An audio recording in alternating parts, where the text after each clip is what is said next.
O Pleno Ponto News está no Congresso Nacional, no estúdio do Partido Liberal na Câmara dos Deputados, onde vamos entrevistar ele, que é professor, empresário e deputado federal por Goiás, com enorme influência nas redes sociais. Muito obrigado por essa entrevista, Gustavo Gayer.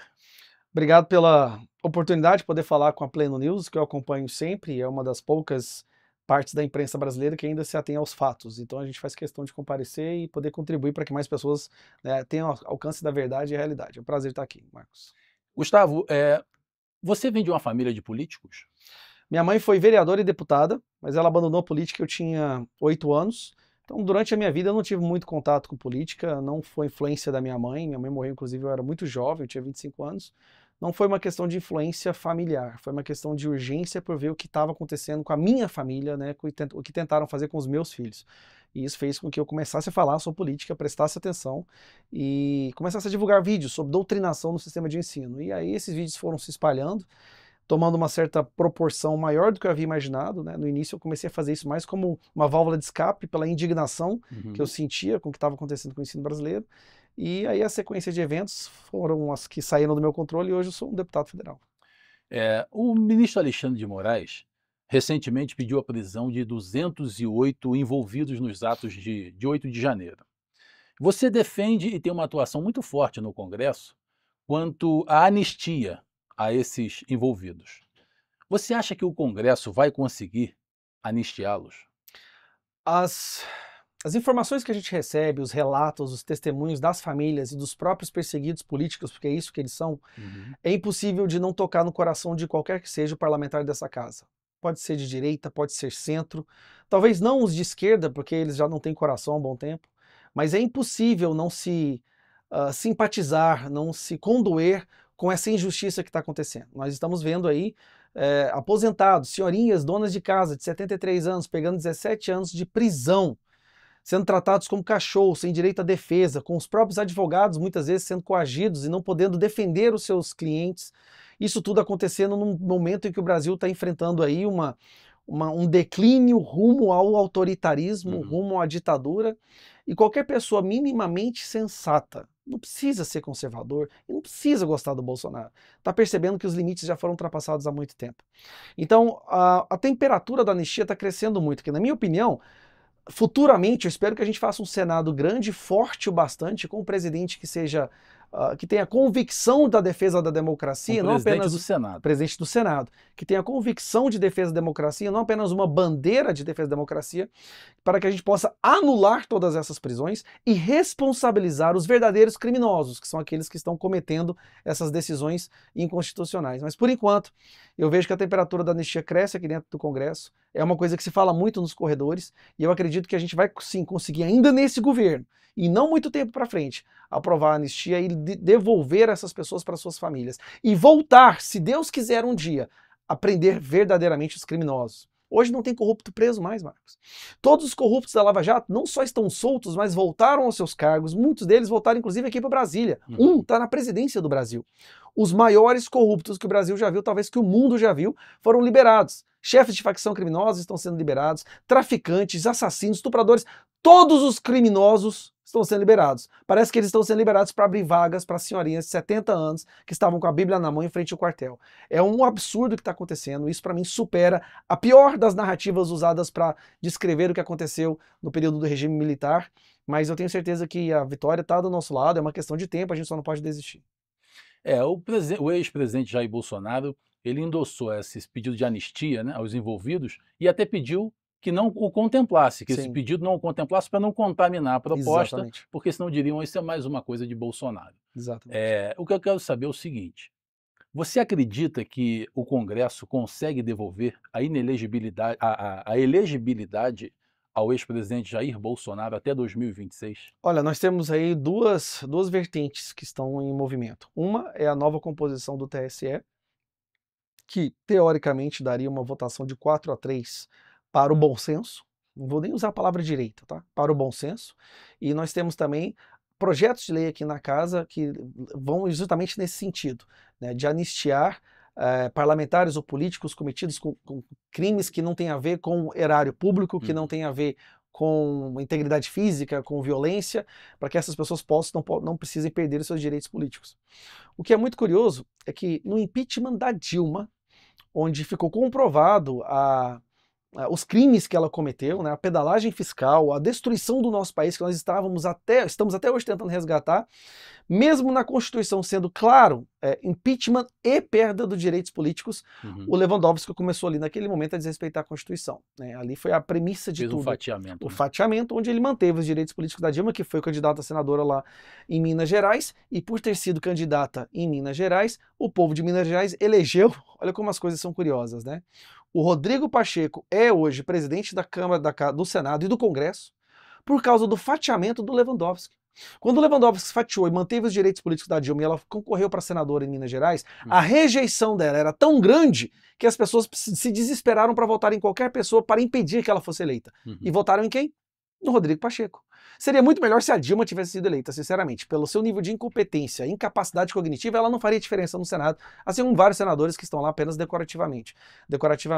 Mas não. Então nós temos aí uma sequência, né, de erros que começaram ali quando o Lewandowski fatiou. Agora, o que o Bolsonaro fez? Ele fez reunião com embaixadores, e por isso está inelegível. Ele falou com uma multidão de 1 milhão de pessoas aqui na esplanada dos ministérios no dia 7 de setembro, e por isso ele está inelegível, enquanto o outro, que é o chefe do maior esquema de corrupção que o mundo já viu em volumes de dinheiro, é o presidente da República. É impossível não perceber que o Brasil está ao inverso, está tudo invertido hoje no país.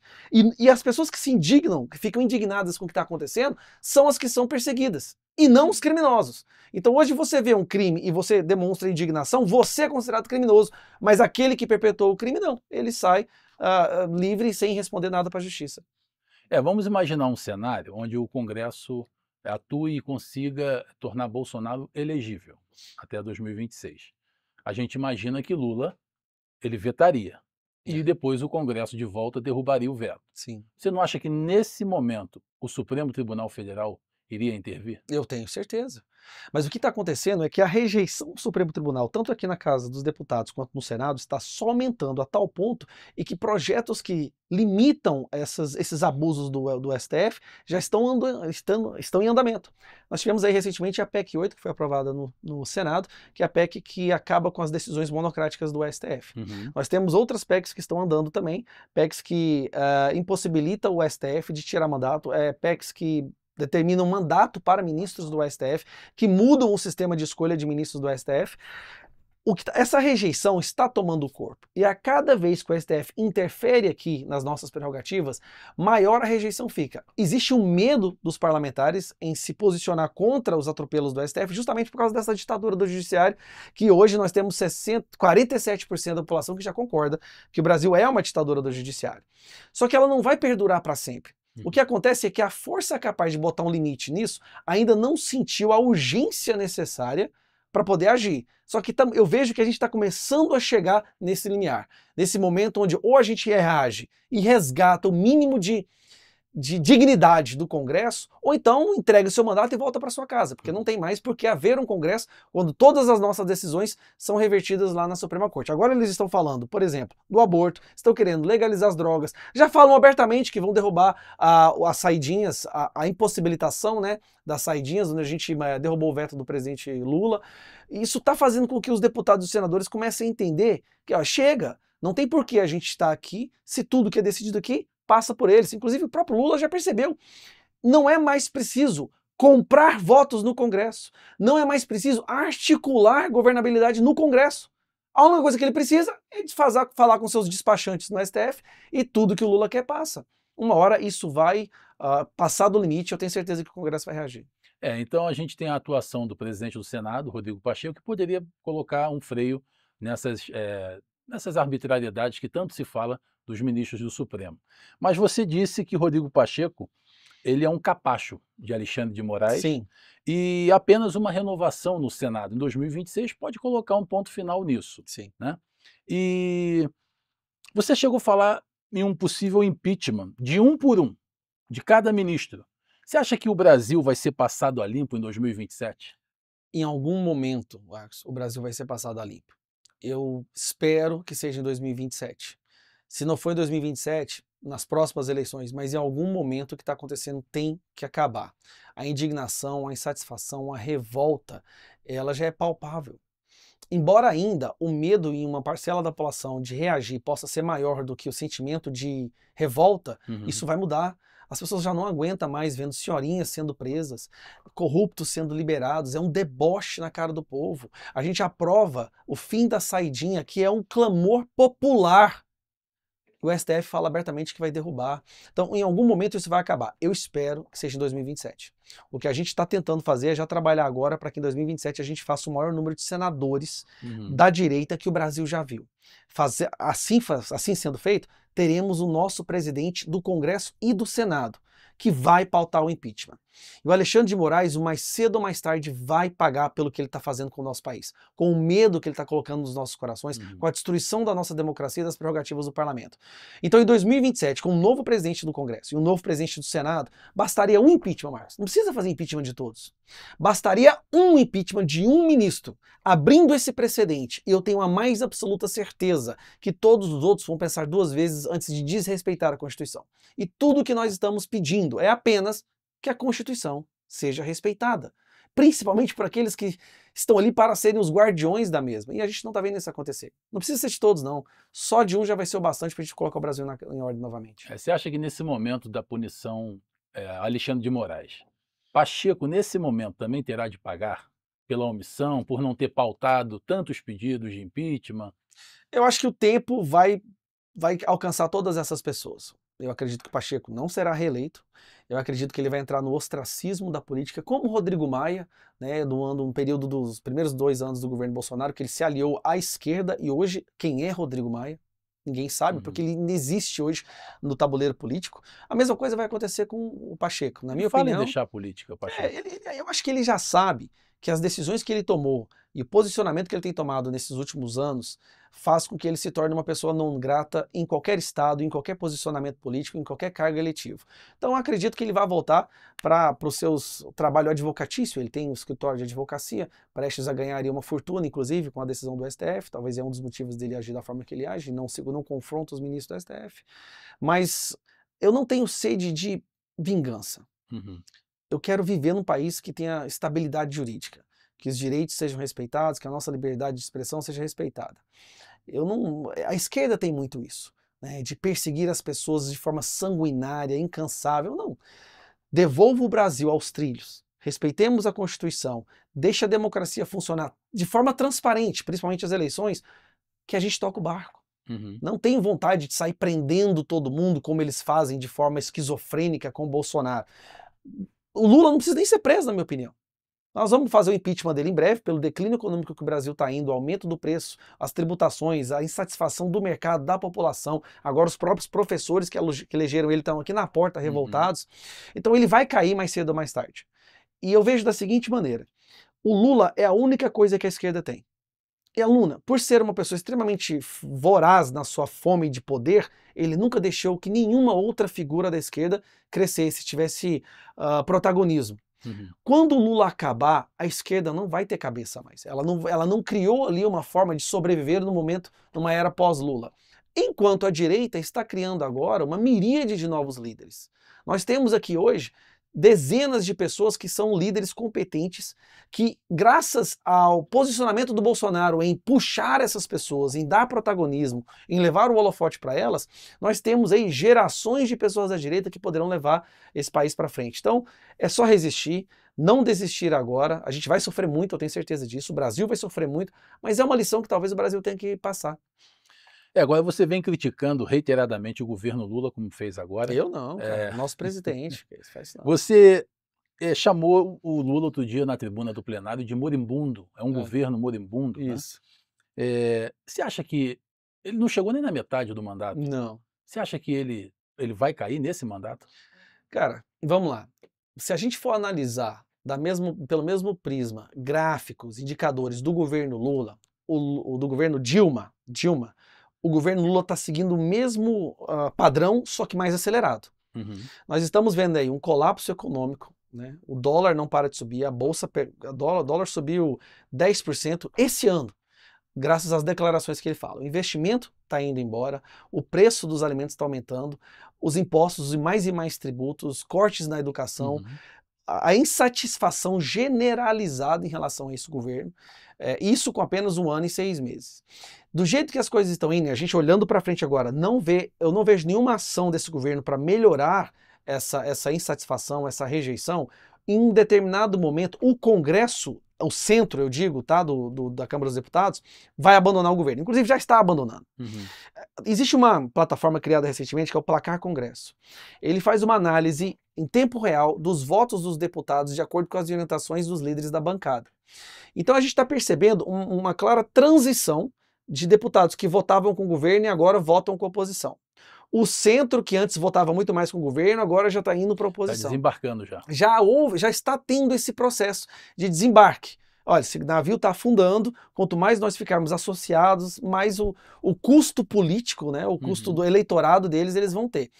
E isso já começou de forma acelerada. Para você ter uma ideia, nós tínhamos no ano passado, até o final do ano passado, 106 deputados que votavam mais de 70% com a oposição. Ou seja, com as orientações da oposição. Mais de 70%, somente 106, o que é 20% da casa. Nós temos hoje 136. Então, nesse período aí de 5 meses, né, desse ano, aumentou em 30% o número de deputados da oposição. Saiu de 106 para 136. Até o final do ano, nós seremos 170. Até o final do ano, mais nada do governo passa. E eu estou falando de um governo, Marcos, que tenta comprar ativamente os votos, que não mede esforços em liberar emendas, em liberar cargos de segundo escalão, em fazer promessas. Mas mesmo assim, o custo de estar perto desse governo está muito mais alto do que qualquer emenda, do que qualquer cargo, do que qualquer ministério. E o governo está ficando sem dinheiro. Sem dinheiro, mas promessas ele faz. E uma coisa, as promessas que ele tem feito também para essas pessoas, o centro promíscuo, ele não está cumprindo. Então está fazendo com que o centro perceba que não tem como mais fazer acordos, que sempre existiu. Esse governo está fazendo agora, acho que de uma forma maior do que qualquer outro momento da história. Transição do Congresso para se abandonar o governo perde totalmente sua governabilidade. A própria imprensa, que fez campanha ativa para esse governo, já percebeu que não está dando certo, que esse governo está levando a gente para o buraco. Esse governo está ficando cada vez mais sozinho. E por isso que eu falo, moribundo, tendo derrotas aí consecutivas. Nós tivemos a derrota da saída, os vetos daquela semana, foram 3 derrotas gigantescas em um dia. Nós tivemos aí a devolução do MP do fim do mundo, que ia aumentar o preço da gasolina e dos alimentos em 8%, foi devolvida. Né? E agora tem os escândalos, o escândalo do arroz. Hoje, o ministro do Lula foi indiciado pela Polícia Federal por organização criminosa e corrupção, o ministro das Comunicações. É um escândalo a cada dia, um abandono completo do Congresso desse governo, e é uma questão de tempo. E eu me fico impressionado que o Lula agora, e os próprios petistas próximos ao Lula falam isso nos bastidores.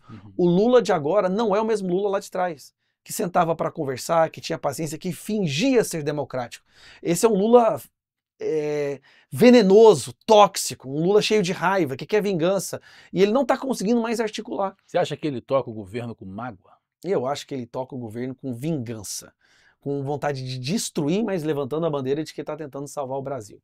A gente está vendo o que ele fez com os professores. Olha, professores das universidades são um dos maiores responsáveis hoje pelo absurdo, pelo alto voto que ele tem entre os jovens universitários. É o sistema de doutrinação. Os professores abandonaram o Lula. E eles foram peças fundamentais para pegar aquela parcela da população entre 17 e 25 anos, né, para votar na esquerda, que são as pessoas que foram doutrinadas ali na educação. Eles estão revoltados, estão falando, não vota no Lula nunca mais. Porque o Lula destruiu a carreira principalmente dessas pessoas, né? Estava na Comissão de Educação agora, tinha ali 50 professores na frente lá dizendo que a culpa é do Lula, né? Canalha, te ajudamos a te eleger e você nos traiu, e revoltados. Então ele está perdendo a base dele. No Nordeste, o Lula perdeu 10% dos votos. Se as eleições fossem hoje, ele teria perdido 10% dos votos, da aprovação dele, né? Isso no curral eleitoral, na única região do Brasil que ele... Então eu falo que às vezes Deus sabe das coisas de uma forma que a gente não pode questionar. Talvez era importante que o Lula tivesse mais uma vez no momento na liderança do Brasil para acabar com aquela memória afetiva que certas pessoas tinham dele, aquela coisa, mas na época do Lula tinha isso.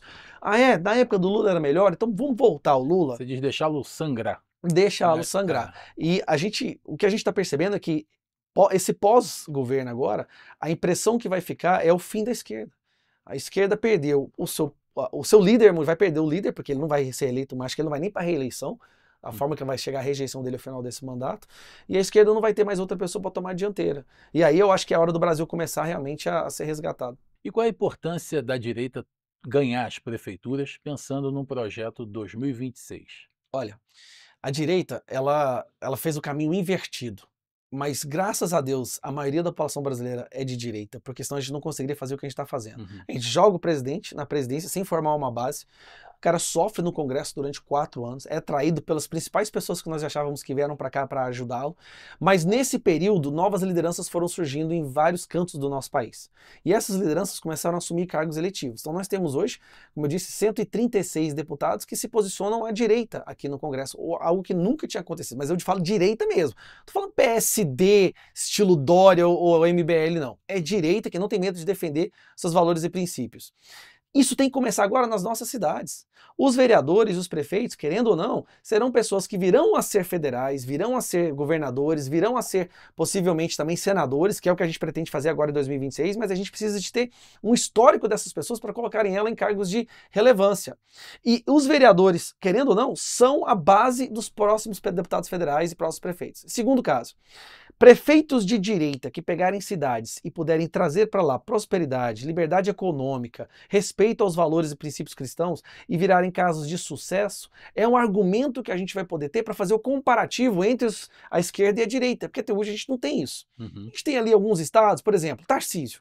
O que o Tarcísio está fazendo em São Paulo é muito importante para o ponto de vista do debate político. Olha, Tarcísio está pegando isso, fez isso, olha os resultados que ele trouxe. Tarcísio de direita. Olha os governadores de esquerda, os resultados que eles estão trazendo. Uhum. Então, se a gente consegue fazer isso no nível municipal, é um outro peso para a gente poder também trazer mais pessoas para cá em 2026. Você tem uma atuação, uma luta contra a doutrinação Sim. ideológica nas escolas, até nas universidades, como você mencionou há pouco. E essa cooptação das mentes vulneráveis, no caso das crianças, adolescentes, que ainda não têm uma formação, uma visão de mundo plena, completa, como é que se pode impedir que esses militantes travestidos de professores, existe alguma maneira de impedir? Porque isso é feito de uma forma tão velada, né? É um processo que começou há 50, 40 anos atrás. Então, eu muitas vezes me fiquei pensando assim, como que a gente faz para reverter isso? Afinal de contas, os professores que ensinam os próximos professores são completamente ideologizados. O sistema de ensino superior que vai produzir a próxima geração de professores é, na verdade, um corredor polonês de doutrinação. Então, se você coloca pessoas ali para entrarem para a educação, elas vão acabar saindo do outro lado completamente deformadas. É um ciclo vicioso tão bem elaborado e tão bem protegido e blindado que é difícil você imaginar uma maneira de penetrar isso daí. Tá? Seriam necessárias gerações e gerações, só que a gente não tem todo esse tempo para poder esperar. Mas qual é a autoridade maior no que diz respeito à educação das crianças? São os pais. A gente tem que parar um pouco de trazer a briga para cá, como se fosse uma imposição autoritária de parlamentares, de legisladores, e devolver o poder para quem nunca deveria ter aberto mão dele, que são os pais dessas crianças. Eu vou dar um exemplo do que eu fiz em Goiânia. A gente criou uma plataforma que chama Nossos Filhos. Nela nós colocamos ali, listamos todas as escolas de Goiás, todas as escolas. E começamos a divulgar para os pais, em grupos de escolas, nas minhas redes sociais, falando o seguinte, olha, se houver alguma doutrinação na sua escola contra o seu filho, você vai fazer esse relato, colocar aqui nessa plataforma e a gente vai atrás e mobilizar os pais daquela região.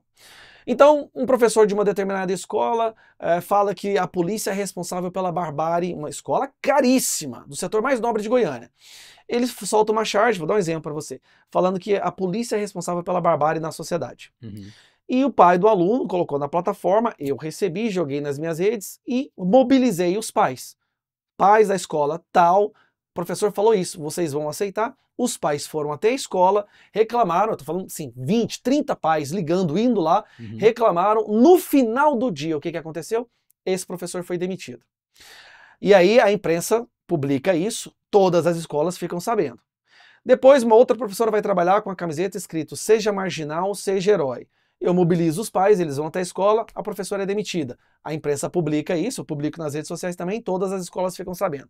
O que que eu fiz? Eu dei voz aos pais, não determinei que eles deveriam fazer nada, eu dei voz a eles. E eles conseguiram fazer com que os professores que estivessem doutrinando fossem demitidos.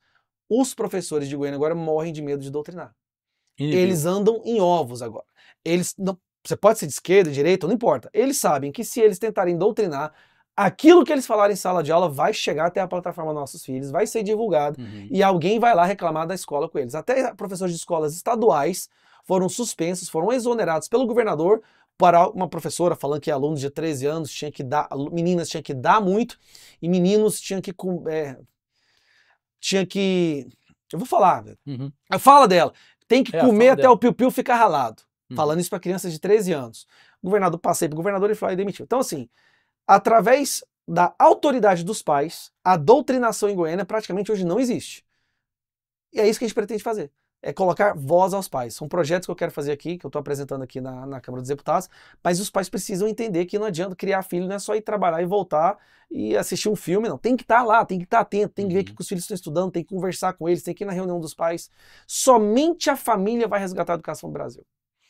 Você esteve envolvido na realização, recente agora, de uma edição do seminário sobre doutrinação ideológica no ensino, que ocorreu agora em Brasília. O evento falou sobre a Conferência Nacional de Educação, CONAE, né? E no Plano Nacional de Educação, PNE. Por quê? Explica pra gente. Tudo isso que eles fizeram durante 40 anos foi velado, foi de forma subliminar. E sempre que a gente falava que existia, nós éramos dados como conspiracionistas. Ou pessoas que queriam acabar com a educação, que odiavam professores. Esse PNE é um documento, é uma evidência, na minha opinião. É um documento que prova que tudo que nós falamos ao longo dos últimos anos é a mais pura verdade. Só que agora eles querem institucionalizar a doutrinação. Um plano nacional de educação que não tem absolutamente plano nenhum para a educação, Marcos. Nós estamos falando 38% dos alunos do ensino superior que são analfabetos funcionais e 2/3 que não conseguem fazer cálculo básico e matemática. Ensino superior. Então uma pessoa forma para ser advogado sem conseguir ler um parágrafo. Uma pessoa forma para ser engenheiro sem conseguir fazer 6 vezes 3. O que eu fiz? Bom, eu fiz esse seminário para trazer a conscientização de que esse plano não pode ser aprovado. Lá se fala em ideologia de gênero 36 vezes e matemática 4 vezes.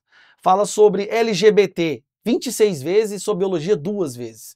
Não fala um método que se deve acabar com o analfabetismo funcional no Brasil. Não tem absolutamente nada de cunho para melhorar a educação, nem sequer menciona o problema da educação principal hoje no Brasil, que é o analfabetismo, a incapacidade de alfabetizar até determinada idade, não consegue fazer cálculos básicos de matemática, é como se esse problema não existisse. Ao invés disso, querem transformar nossos filhos em militantes ideológicos, né? E aquilo é uma prova. E aprovar isso, aí até eu vou poder perder o direito de reclamar de doutrinação, porque vai ter sido oficializado, vai ter sido transformado em lei, que o professor tem o direito de perseguir um aluno que pensa de forma diferente, que uma escola vai poder expulsar um aluno que é cristão porque ele defende os valores da Bíblia. Isso não pode passar de forma alguma. Então o seminário foi uma forma de trazer essa conscientização, que é o que a gente está tentando fazer aqui na Câmara dos Deputados. Vamos falar um pouquinho sobre essa guinada da direita agora na União Europeia e que pode também culminar com a eleição de Donald Trump nos Estados Unidos em novembro. E temos o Milei aqui na Argentina. A direita está ascendendo no mundo todo. Como é que o mundo se cansou da esquerda? Eu não sei quem falou uma vez que existe um ciclo que funciona assim. A esquerda sobe ao poder, destrói tudo, e aí, em um determinado momento, quando a população não aguenta mais, eles chamam a direita para reconstruir. Nesse processo de reconstrução, a direita muitas vezes não presta atenção na educação, e aí a educação mobiliza a população para voltar para o poder pela esquerda e destruir tudo de novo. Então criou esse ciclo. A esquerda doutrina, chegam ao poder, destroem, a população percebe que foi uma besteira, coloca a direita reconstrói, enquanto isso a esquerda doutrina, joga no poder e fica sendo desse jeito. Dessa vez a gente tem que entender que não basta voltar e reconstruir. Tem que voltar, reconstruir e conscientizar o porquê tudo está sendo reconstruído. Na Europa, o problema que eles enfrentam são parecidos, mas há certas diferenças. A esquerda lá levanta muita bandeira do sem fronteira, acabar com as fronteiras, deixa a imigração chegar. Por quê? Eles abrem as porteiras, né, as comportas da imigração ilegal, essas pessoas chegam como eleitores para votar na esquerda.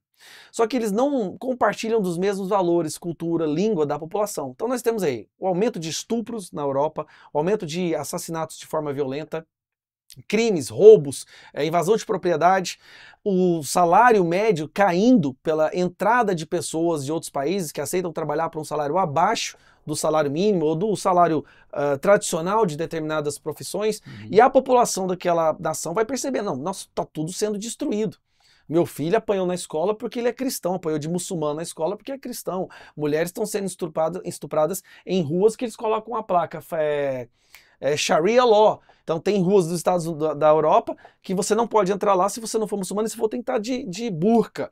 Eles entenderam que votar para a esquerda realmente destruiu o país deles. Sem falar a política verde, que quer impor constantemente balizas e diretrizes para o empresariado, para a iniciativa privada, do que eles podem e não podem fazer. Sequestrando mais uma vez os filhos. A questão de liberdade de expressão lá também está sendo atacada. A questão da inocência dos jovens também através da ideologia de gênero. Então a população, querendo ou não, chega uma hora que eles percebem, olha, votar na esquerda dá merda, não dá para ficar assim, então vamos trazer a direita. Só que aí, não é a direita que a imprensa fala que é a direita que eles procuram. Não é aquela direita que concorda com a esquerda, mas de forma limpinha. É a direita mesmo que fala, olha, para entrar aqui nessa nação tem que passar por um crivo, senão entra bandido. É a população que fala, na escola tem que respeitar os valores da família, senão vão sexualizar para erotizar os nossos filhos. E aí eles chamam essas pessoas de extrema direita. Tanto é que a imprensa noticiou como o crescimento da extrema direita, que preocupa até a direita limpinha, né? Para eles, direita limpinha é que vota com a esquerda, mas reclama, tá? Então nós temos aí esse problema que não é uma extrema direita, Marcos. É simplesmente pessoas que agora não têm mais vergonha de defender o que eles sabem que é verdade, devido ao processo de destruição que a esquerda tem feito na Europa. E nos Estados Unidos está a mesma coisa, né? O que o Biden tem feito lá, até a comunidade que normalmente, estados que normalmente votavam democrata, já estão percebendo que não dá mais. Ele está perdendo em estados que historicamente ele nunca havia perdido, as pesquisas mostram, né? Ele vai perder em estados que ao longo das últimas 10 eleições sempre foi azul, e agora está virando vermelho. A gente não pode errar uma coisa, não é só voltar, reconstruir para eles voltarem depois para destruir. É reconstruir com conscientização. Ó, isso está acontecendo porque a esquerda fez isso, isso e isso. E se a esquerda voltar, eles farão isso novamente. É pegar as rédeas da educação e acabar com a doutrinação, senão esse ciclo nunca vai parar. Se a gente não acabar com a doutrinação do sistema de ensino, a gente vai continuar fabricando mais Barrosos, mais Danielas Limas, mais Williams Bonners, e ninguém precisa disso. Essas pessoas, ninguém quer sequestrar a individualidade dessas pessoas, mas a educação tem que priorizar os valores da família. Eu acho que dessa vez a gente está muito mais experiente, muito mais consciente do que deve ser feito.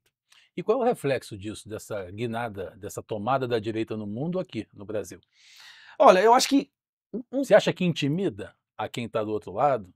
A quem comete tantas denúncias de arbitrariedade? Olha, Você acha que quem está jogando do lado da esquerda de maneira ilícita, de maneira covarde, você acha que inibe a essas pessoas? Vou dar um exemplo para você de comitivas que a gente fez recentemente para os Estados Unidos e para a Europa, com o intuito de divulgar o que está acontecendo no Brasil. A gente viajou para os Estados Unidos, eu participei de todas, ajudei a organizar todas elas, inclusive, e a gente foi falar com senadores, parlamentares, com a imprensa americana, fizemos coletivas de imprensa, levamos documentos para vários think tanks nos Estados Unidos mostrando o que está acontecendo no Brasil. De repente, artigos começaram a surgir lá. De repente, o Elon Musk começa a publicar no seu Twitter. De repente, tem uma deputada, a Salazar, no meio de uma audiência, levanta uma foto do Alexandre de Moraes e chama ele de ditador. Isso traz luz internacional para o que essas pessoas aqui faziam nas sombras.